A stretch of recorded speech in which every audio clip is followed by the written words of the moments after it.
Over the next 5 episodes, we're going to share with you our crossing into Russia and our journey through to Kazakhstan. Now, to give you some context of the situation at the time, the governmental websites had advised against all travel to Russia and that there'd be no consulate support once we were there. We had, however, spoken to several other overlanders and heard their experiences. Some were okay and some not so good.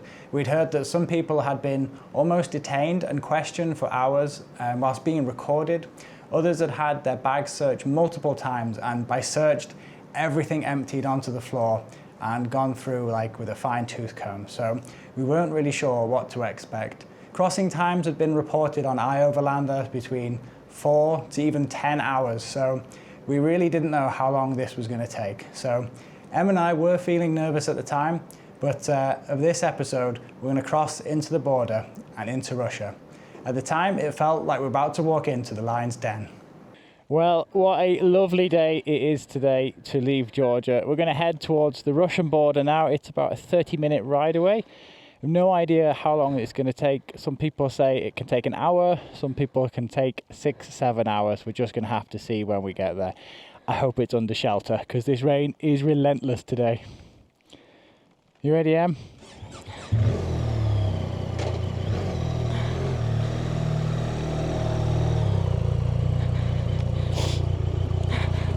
Yeah. Oops.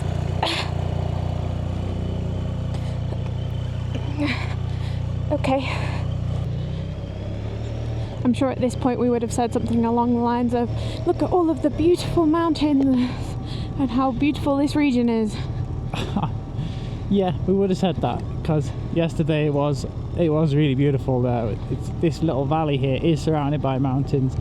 It's a great spot for them hikes and things like that, and generally an interesting area.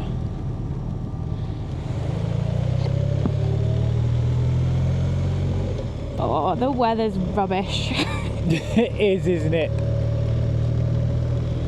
I hope we scrubbed these tyres in enough yesterday or the other day. I think we did. Yeah, well, we've only got a little kilometerage today, so yeah, that's it's true. not too bad. About 164 in total. Okay. About 3 hours of riding. If we get through. If we get through.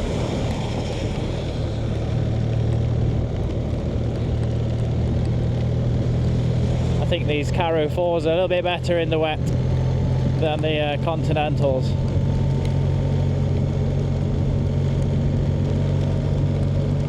How are you feeling today? How am I feeling? I'm alright, yeah. Pretty good. Obviously a little bit nervous about this crossing and maybe the next few days. But we just have to take it as it comes. And you okay, Em? Yeah, I'm okay. It's not an ideal situation. But this road looks pretty cool, doesn't it? Wow. Yeah, wow. Oh, when did that fall down? It's a biggie.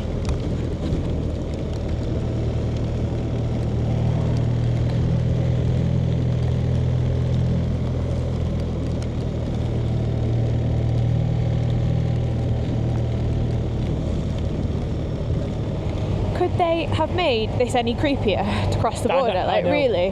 No. They probably put those cars there on purpose.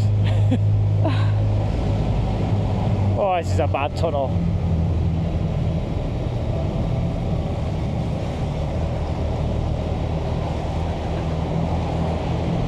Right, we're through. Does look like they're building a new tunnel down there. A little bit overdue.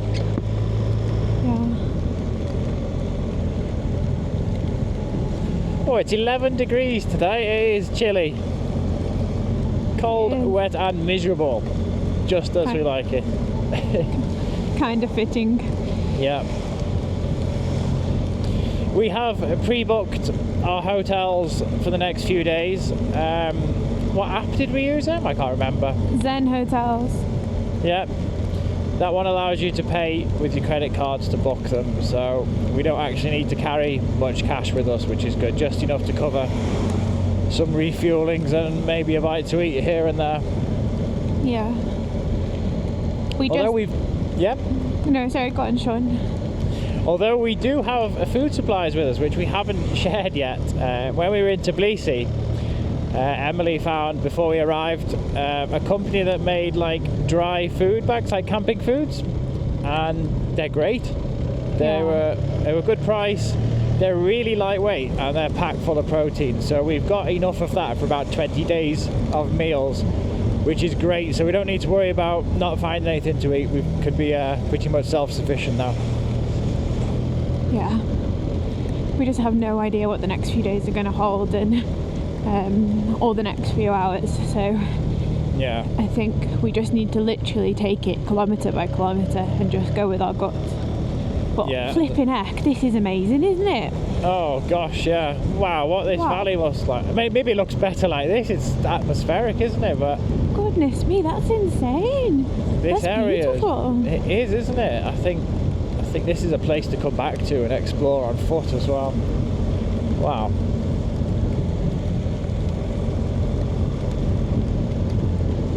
I feel like we're riding into a land that time forgot,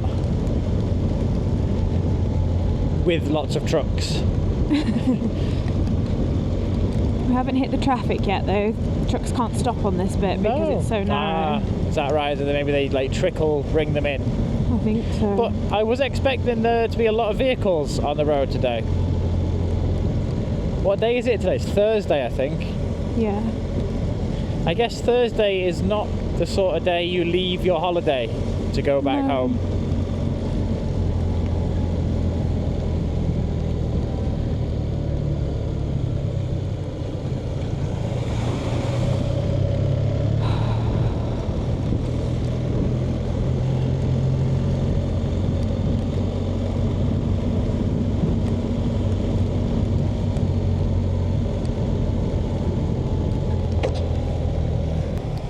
Right, looks like we're here at the exiting Georgia border.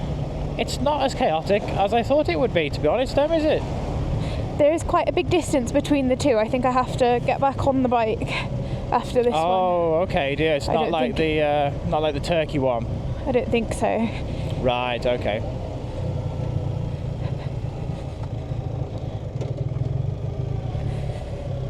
I think He's bothered. He's on his phone. Yeah, he's very preoccupied. Nobody's coming out in the rain on this day. Right.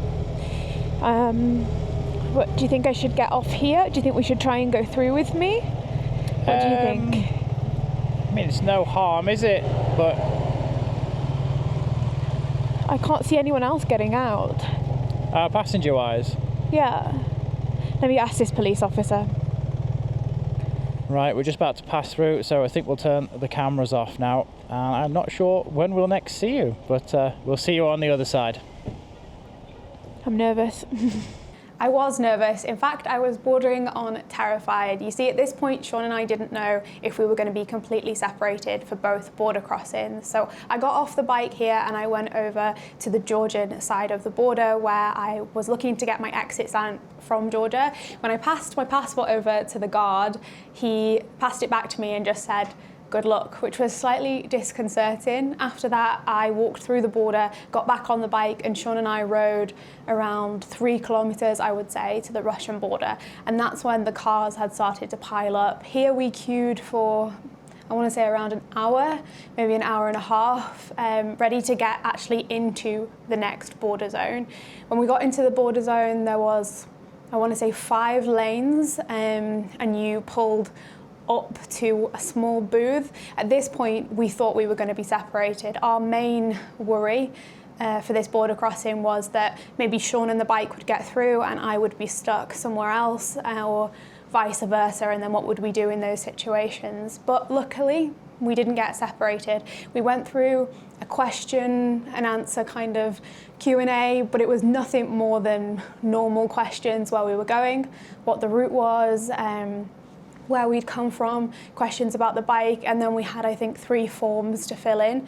It wasn't too much, it was just a lengthy wait and a lot of just waiting around, a lot of uncertainty and a lot of other situations happening around us. People having their entire luggage laid out on the floor, dogs and lots of different checks going on, which was slightly disconcerting, but we just stayed there, kept our cool and spoke with a few of the guards until eventually they handed over a piece of paper to us that meant that we had just been allowed into Russia.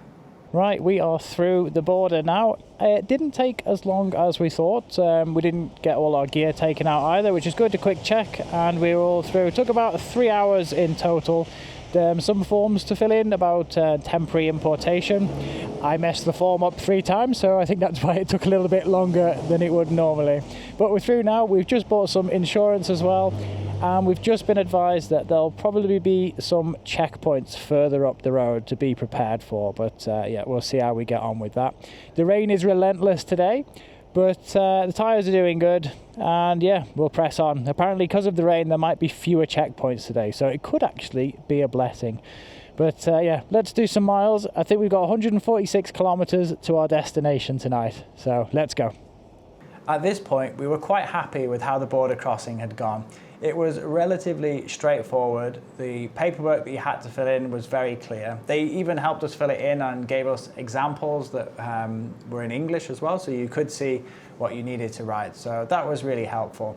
The staff there were really friendly as well, some of them interested in our trip and where we were going. But it was busy. It was a really busy border crossing because it is the only one that's open at the moment. So you can imagine all of the trucks and the cars and the passengers traveling through there. It was a little bit chaotic, so they did have their work cut out there. Our bags weren't searched too much. We did open the bags, we opened up the panniers, they had a quick look inside, they were happy. We showed that we had the drones with us. We actually have 2 drones with us, 3 video cameras, a still camera, and about 6 microphones as well, which also added a little bit more nerves to the situation, but the drones are only small, so they're permitted, so that wasn't actually a problem. So yeah, we got through the border crossing, and as we mentioned, we stopped to get insurance. And again, speaking to the locals there, they confirmed some stories that we had already heard from other travelers. Now, it's not as if once you're in the border, there's nothing else to worry about. We'd heard there's lots of police checkpoints, but slightly corrupt police checkpoints where they're looking for bribes, and they know that a lot of overlanders are passing through this same route. There's pretty much one road out of there where people are going to journey to get to Kazakhstan. And we spoke to some people that had crossed the border, I think 3 or 4 days previous to us. I think about 20 kilometers after the crossing, there were police there that stopped them.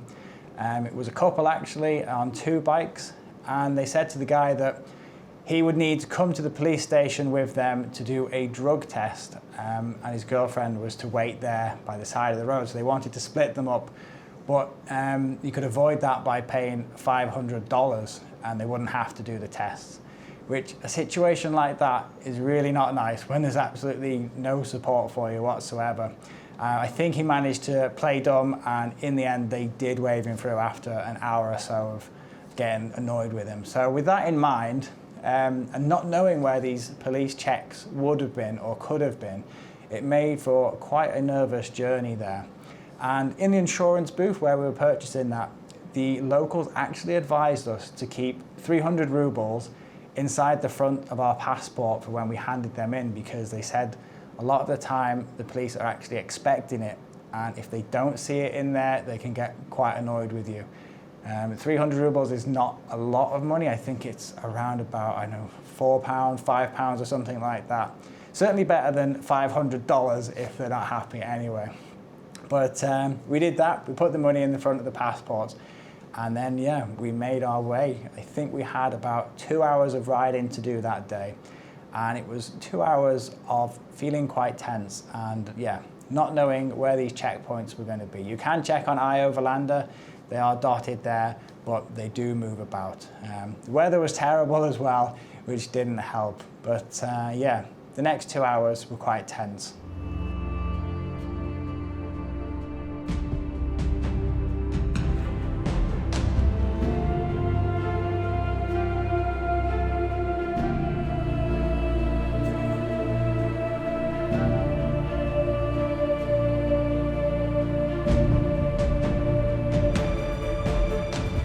and we're here at the hotel. It's 3:30 in the afternoon. It has been a wet ride today, but I must say, people here have been driving really well, giving you lots of space, not doing anything reckless, and the road network works really well as well. The roundabouts were good, predictable, so all in all, quite a stress-free ride here.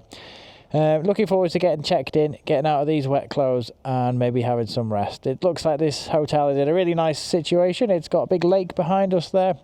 So let's get checked in and see what the room's like. We're in the room and the stuff is drying out nicely. Actually, everything in the panniers stayed dry, so I'm quite confident that the panniers are waterproof because we've had a few downpours on them and they've done good. But now we're going to go and head down to the restaurant downstairs to get something to eat. We have got some rubles that we changed into Tbilisi, but we haven't got that much, so we need to be careful what we're spending on that. Although there are places where you can change dollars as well, so it's not such a big problem if you run out. But we're going to head down to the restaurant now. So at this point, we had ridden around 250 kilometers in Russia, and I was feeling really relieved in one way and really actually anxious in another. The people of Russia really welcomed us. Every other car was waving and smiling and beeping and had like a genuine warmth about them with each person we met, and that was so lovely. And when we arrived at the hotel, the receptionist said, "Welcome to Russia," and yeah, we were feeling really nice in that way. On the other side, riding through was pretty intense, and we saw quite a few of these police checkpoints and military checkpoints, and Sean very cleverly avoided quite a few of them, either by taking an alternate road around the situation, or he would get very close to a truck and as we got through the checkpoint would kind of go around so that the guard couldn't see the bike, and then we would go off. But one time when we looked back, we could actually see the guards kind of shouting and wanting us to turn around, which we did not do. So yeah, it was a weird juxtaposition of emotions and feelings because we'd had such a warm welcome by the people, but we're also very nervous about the police and military checkpoints, knowing that we still had around 800 kilometers still to go in Russia. So all of the hotels that we've chosen for this part of the tour are all based on location, parking, and also we've gone for a bigger hotel just because it's a little bit easier to be dealing with foreigners when you have a big reception. So that's what we've gone with. And also we've tried to pick places that have a breakfast and a place for dinner so we don't have to venture too far. It's quite beautiful. Yeah, it is, isn't it? So that is over there, the town of Grozny, which is relatively new town. I think it has been rebuilt over the last decades. But I think there's a park next door to us and it stopped raining, the sun's come out. It's actually quite nice here. I didn't expect this here. I think it might be a man-made lake, do you? Yeah, probably. But it's beautiful. Yeah, that's supposed to be a restaurant just there as well. I looked at some photos and in the summer, this area is bustling with like little boats and things. Really? Yeah, but it's pretty quiet at the moment. I think there's only a handful of people staying at the hotel tonight. But it's quite interesting because where we rode from in like the Caucasus, that like northern mountainous Caucasus region, it was so mountainous, hence why it's called mountainous Caucasus region. So that, yeah? But within, 50 kilometres, it's dead flat. There's a couple of hills, but the ride here, when we were like looking out over the fields, it was really flat. It wasn't what I was expecting. It was really nice. So here's the hotel for tonight, and you can just about see Storm. He's parked right under the entrance there. They let us park there, which is great. Sheltered from any more rain and pretty safe for the night. You made yourself at home in that giant seat. I have, it's quite comfy. It's a nice restaurant they've got here, and we've ordered some starters and also a Coke, which is not something I expected to see here in Russia, but nevertheless, we've got one of those. We've got a Greek salad, some rice, some chips. We had a very late night last night preparing for the crossing this morning, so we're both a bit exhausted today. So we're looking forward to some more food that's on the way, but so far this is our first meal here in Russia, so let's give it a try. Well, that's been an odd kind of day, but it went a lot smoother than I thought it was going to today. I'll run you through it later after we've had this pizza to eat, which I'm looking forward to. As there's just a few processes and stages to getting the bike in here, but it was pretty straightforward at the end of the day. This is piping hot, so I'm going to tuck into this and then we'll head back to the room. You're going to burn your mouth. I'm going to put it hot. Nice one, you did a good job. Another concern of mine was not having access to any funds while we were in Russia. Our credit cards wouldn't work, we couldn't draw money out of an ATM, so all we had was the money that we brought with us. Fortunately, we were able to change some money into Tbilisi, Georgia. That wasn't so easy to find rubles there, but we did manage to get some. Another thing we did was to book our hotels through the platform Zen. Zen actually let us pay for the hotels with our credit card, so that was good. So we didn't need to bring much money in with us, and we didn't have so much to buy when we were there. And the other thing was we were concerned that if the police, any corrupt police, did check all our bags and did find the money, that they could potentially take it all and then we'd have nothing during our time even to buy fuel. So we hid what little we did have in places where it wouldn't be found so obviously during a check. So I think that was a good idea. Regarding the checkpoints, over the next 4 days, there must have been about, 15 or 20 police checkpoints that we saw. But we did manage to avoid most of them, to be honest. My little trick seemed to work perfectly. You could see them quite far in advance, maybe like 1 kilometre, even 2 kilometres, because the roads were quite long and really open and clear. So I'd find like a big truck and lorry, and I would ride really close to the back of it. The truck would slow down, the police would look at them, they'd wave them on, and as the truck moved forward, I would move forward with the truck. And by the time that the truck had gone past them and we'd gone past the police, it was too late for them to stop us. It's actually quite funny with how effective that was working, and didn't really do anything wrong either. The military checkpoints, however, you cannot avoid. They are stringent checks. But the good thing about the military is they are a lot more honest and disciplined than the police. So there isn't really, or in our experience, we didn't find any corruption there. We handed our passports in, again, with the 300 rubles in the front, and it came back with the money. So that was quite reassuring to know that they weren't after getting your money either. But when we did check into the reception, again, we gave our passports in to take a photocopy. The guy at reception said that that was a good idea. So I think maybe it's something the locals have to contend with as well. So it's not just the foreigners that were being targeted for that. So it's something they were very aware of, and they said it was a good idea to do, which made us feel better about doing that, because we weren't sure if that was going to cause any problems either. Over the next 4 days, we didn't film so much as we would normally. The first day we filmed almost nothing because we were just getting a feel for the area, because we've heard reports of footage being like surged and gone through. I mean, we had 3 cameras with us, 2 drones, several microphones. We didn't want to raise too much suspicion there. So we were very selective with what we filmed and with what we said on camera, knowing that we could fill in the gaps later on. But we were happy that we got the first day done and we got through the checkpoints. We knew that we had a lot more checkpoints coming up. So we didn't sleep too easily, but we did go to bed knowing that we'd have to do the exact same the next day.